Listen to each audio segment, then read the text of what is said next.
Fokus lainnya tertuju pada calon Presiden Anies Baswedan yang mengklaim proses gugatan pemilu ke Mahkamah Konstitusi sebagai upaya mengembalikan proses demokrasi yang sehat. Anies juga menghargai sikap Ketua Umum Partai Nasdem Surya Paloh yang mengucapkan selamat kepada paslon nomor urut 2 Prabowo Subianto Gibran Rakabuming Raka. Didampingi cawapresnya Mohaimin Iskandar, Anies menekankan gugatan tim hukum Amin ke MK untuk memperoleh pembuktian apakah proses pemilu sudah dijalankan secara benar atau sebaliknya bermasalah. Mengenai sikap Ketua Umum Partai Nasdem Surya Paloh yang sudah memberikan selamat kepada pasangan Prabowo Gibran, Anies menegaskan sikap Partai Nasdem masih sama dalam perjuangan untuk perubahan. Assalamualaikum warahmatullahi wabarakatuh. Proses dan hasil sama-sama penting. Karena proses yang benar akan memberikan hasil yang benar pula. Dan bila ada proses yang bermasalah, maka hasilnya bermasalah pula. Dari mulai aspek kebijakan nih, aturan sampai eksekusi ada banyak di situ problem. Nah, kita ingin agar itu semua dikoreksi. Supaya kejadian seperti ini tidak berulang lagi. Dan tadi partai politik memiliki hak konstitusional dan partai politik juga memiliki sikap yang harus dihormati. Jadi kami menghormati, menghargai, dan insya Allah kita terus sejalan di dalam mengusung gagasan perubahan untuk demokrasi yang lebih baik. Sebelumnya pada Rabu malam, Partai Nasdem merespons penetapan hasil Pilpres dan Pileg 2024 dengan mengucapkan selamat untuk pasangan Prabowo Subianto Gibran Rakabuming Raka. Surya Paloh juga bilang sikap Partai Nasdem apakah bergabung atau tidak dalam koalisi Prabowo bukanlah prioritas utama. Mengenai gugatan sengketa pemilu Timnas Amin ke Mahkamah Konstitusi, Surya menganggap langkah itu sebagai upaya untuk mencari keadilan.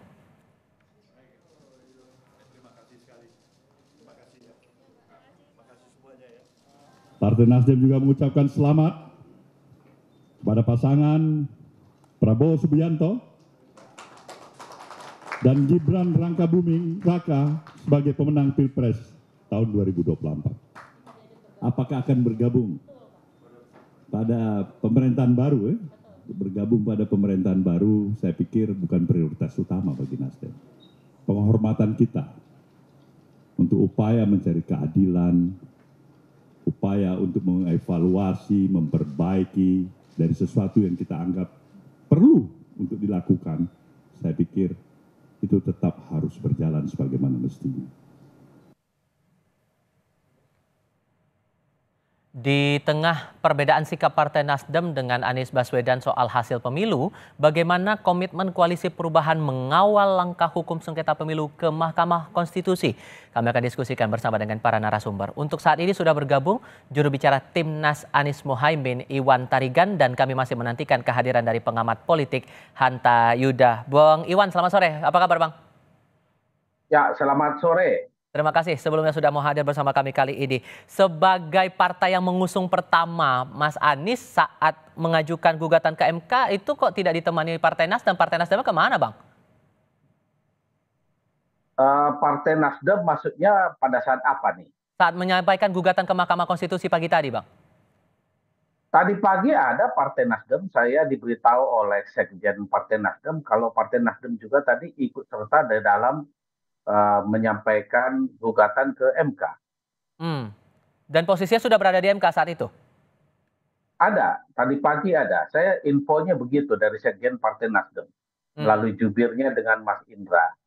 Oke, karena ada pernyataan kemana Partai Nasdem jangan-jangan sudah beda pendapat seperti ini, koalisinya tidak solid lagi nih koalisi perubahan. Gimana tuh meresponnya, Bang? Ya, kami sampaikan kepada pemirsa Kompas bahwa sampai hari ini Timnas Amin masih kompak ya, masih kompak di dalam jalur perubahan. Karena bagaimana juga kita berkomitmen untuk memperbaiki bangsa ini melalui pemilu. Karena pemilu ini kan mencari pemimpin yang bisa kita terima integritasnya ya.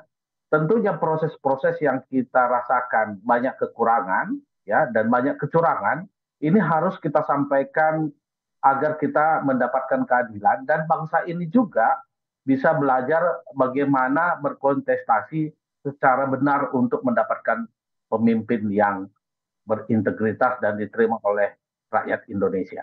Seperti itu. Kalau betul kompak, kok bisa beda pandangan? Partai Nasdem udah duluan mengucapkan selamat, tapi Mas Anies tetap dengan gugatan ke MK dengan alasan prosesnya masih tetap berjalan nih, proses pemilu serentaknya begitu. Itu dipandang hal yang wajar saja ada ucapan selamat seperti itu, Bang? Wajar saja karena Partai Nasdem kan punya hak konstitusi juga. Ya, Partai Nasdem tentunya punya pandangan untuk memberikan selamat, ya nggak ada masalah. Selamat aja kan, karena sampai hari ini KPU kan sudah menyampaikan sebagai pemenang, ya sebagai pemenang, tetapi kan belum ditetapkan, ya belum ditetapkan karena kita melakukan gugatan, ya gugatan ke MK bahwa banyak proses yang kita tidak menerimanya dengan baik. Ibaratnya permainan bola ini banyak kita temukan bahwa kecurangan-kecurangan, ya baik pertama sekali di MK ketika Gibran Rakabumi bisa masuk menjadi wakil presiden, kemudian di KPU-nya belum ada PKPU tetapi sudah diterima pendaftarannya. Tentunya ini tidak bisa dibenarkan karena secara administrasi saja sudah curang karena syaratnya pun belum bisa kan, belum bisa diterima, tapi kenapa diterima gitu. Dan ini jelas bagaimana KPU dihukum pelanggaran etik terakhir dan ini 2 kali. Dan ini sudah tidak benar juga. Kenapa bisa ada pelanggaran terakhir 2 kali? Namanya terakhir ya sekali lah. Ya, kalau di kantor pun kalau namanya pelanggaran terakhir sekali lagi ya udah dipecat gitu. Ini kenapa enggak? Nah, itu tentunya ini harus diperbaikin, Mas. Nggak boleh dibiarkan. Karena kalau kita biarkan, ya tugas kita sebagai rakyat, tugas kita sebagai partai politik, tugas kita sebagai yang ikut kontestasi kan bukan hanya mencari kemenangan. Tapi bagaimana kita prosesnya ini kita perbaikin dan kita bertanggung jawab. Sehingga kalau kemudian ada beda pandangan dari ucapan selamat dari Partai Nasdem, ini membantah bahwa sikap Partai Nasdem ini terkesan sudah tidak bersama Anies lagi? Bukan seperti itu. Ini tidak beda pandangan. Satu orang memberikan pandangan kita tetap sama, yaitu perubahan. Tapi kalau hanya secara seremoni memberikan selamat, ya nggak ada masalah. Saya aja memberikan selamat nggak ada masalah gitu. Tetapi kan namanya perbaikan harus disampaikan gitu. Ujungnya kemana nanti MK, itu nanti kita lihat nantinya. Yang jelas ini kita harus memperjuangkan perbaikan ini untuk masa depan kita dan anak cucu kita.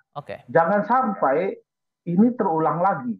Bagaimana penggunaan ASN, penggunaan TNI Polri, penggunaan aparat hukum ya, penggunaan bansos ya, itu sangat-sangat merusak Indonesia gitu, merusak bangsa ini. Jangan sampai itu terjadi lagi dan akan berbahaya. Karena ada pandangan begini Bang, ada pernyataan yang bertolak belakang di sini. Kalau kita ingat dari pernyataan Pak Surya tadi malam tuh dalam konferensi pers dia bilang upaya gugatan ke MK untuk perbaikan proses demokrasi. Tapi kan di sisi lainnya Nasdem menerima hasil Pilpres dan Pileg 2024. Kalau begini sikap Nasdem bertolak belakang seperti ini sementara Anda bilang bahwa koalisi masih solid, gimana tuh melihatnya? Ya, kalau kita lihat pidatonya Pak Surya Paloh jelas mengatakan bahwa kita itu memberikan selamat atas kemenangan ya sampai hari ini.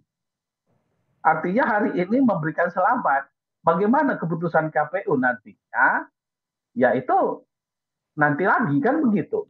Yang jelas hari ini KPU itu sudah menyampaikan bahwa pemenang adalah Prabowo Gibran, ya harus diberikan selamat ya, oleh partai politik. Nggak ada masalah.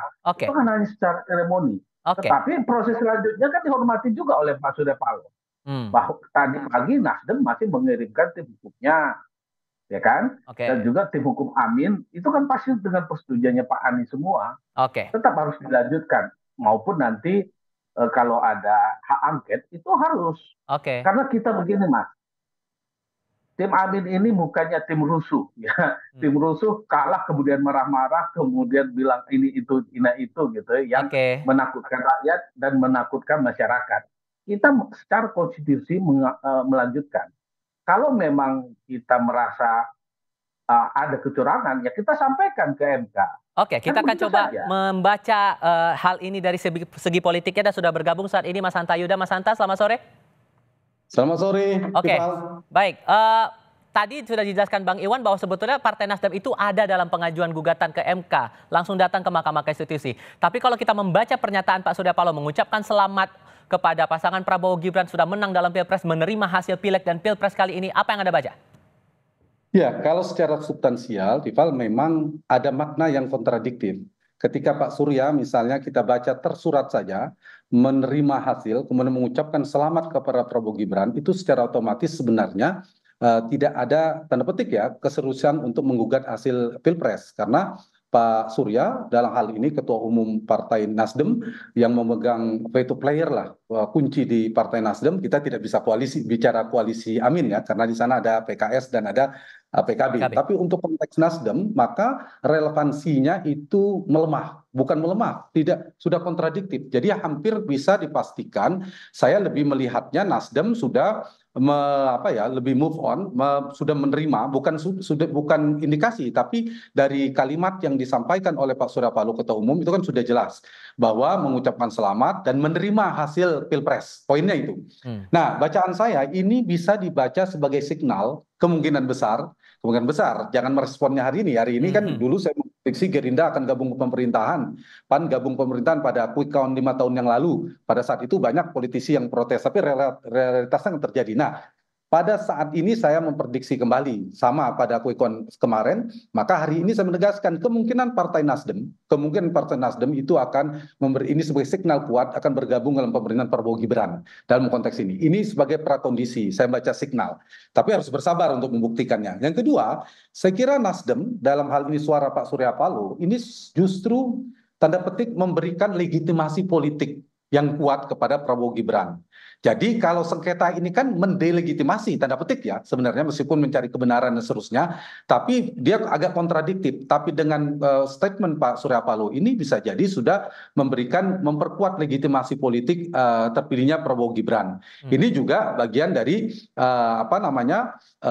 signal tadi bersambung. Satu lagi menurut saya kemungkinan bisa dibaca Nasdem akan menjadi salah satu partai, saya memprediksi sejak awal, yaitu PKB dan Partai Nasdem yang secara DNA politiknya itu lebih pada di dalam pemerintahan, itu semakin terkonfirmasi dari statement Pak Surya Paloh. Nah, kita tahu bahwa di waktu-waktu saat ini kan kita membutuhkan beberapa hari ke depan ya, bagaimana dinamika politiknya, siapa yang akan bergeser, dan kita tahu Pak Surya kan punya kedekatan, meskipun aja ada hubungan yang dinamis dengan Pak Jokowi, tapi kan cukup dekat. Berada di dalam pemerintahan, sering bertemu Pak Jokowi. Pak Jokowi bilang ada jembatan dan seterusnya. Sehingga dalam konteks ini saya melihat memang ini juga yang menyebabkan bacaan saya tidak hanya sengketa ke MK yang diajukan, tapi juga soal hak angket menjadi melemah itu ya seperti yang saya katakan ini. Jadi partai satu sisi sepertinya memang sedang mengirimkan pesan kuat untuk mengkritisi keras hasil Pilpres, tapi di saat yang sama bisa jadi sedang meninggikan posisi tawarnya. Jadi ini mengonfirmasi, singkat saja Mas untuk pertanyaan terakhir, jadi ini mengonfirmasi pernyataan Pak Muzani. Waktu itu Pak Muzani sempat bilang ada partai di luar koalisi 02 untuk bergabung ke pemerintahan. Iya, saya termasuk yang hanya percaya pada PDI Perjuangan potensi berada di luar pemerintahan. Kalau ada faktor Ibu Mega, itu pun karena faktor Ibu Mega. Kalau faktor Mbak Puan masuk ke dalam juga. Kemudian PKS, sedikit lagi, kalau PKS kemungkinan juga kalau ditawarkan masuk Prabowo Gibran akan bergabung. Dugaan saya, kalaupun tidak bergabung karena tidak diajak. Sementara PKB dan Partai Nasdem, saya punya keyakinan akan bergabung dalam pemerintahan. Apakah dirayu atau minta dirayu. Tapi ini realitas yang saya analisa, meskipun posisi saya berharap jangan sampai terjadi kartelisasi politik, di mana ketika pemilu terjadi kompetisi yang sangat kuat, tetapi pasca pemilu seperti tidak ada kompetisi, semuanya ngumpul dengan nama kerjasama, gotong royong apapun, semua ngumpul sehingga demokrasi kita tidak sehat. Saya berharap tetap ada yang istiqomah di luar pemerintahan untuk mengontrol jalannya pemerintahan ke depan supaya demokrasi kita sehat. Dinamika pasca pemilu ini masih kita cermati bersama-sama. Bang Iwan Taregan, terima kasih. Mas Hanta Yuda juga terima kasih sudah hadir dalam diskusi kami kali ini. Sehat selalu semuanya, selamat sore.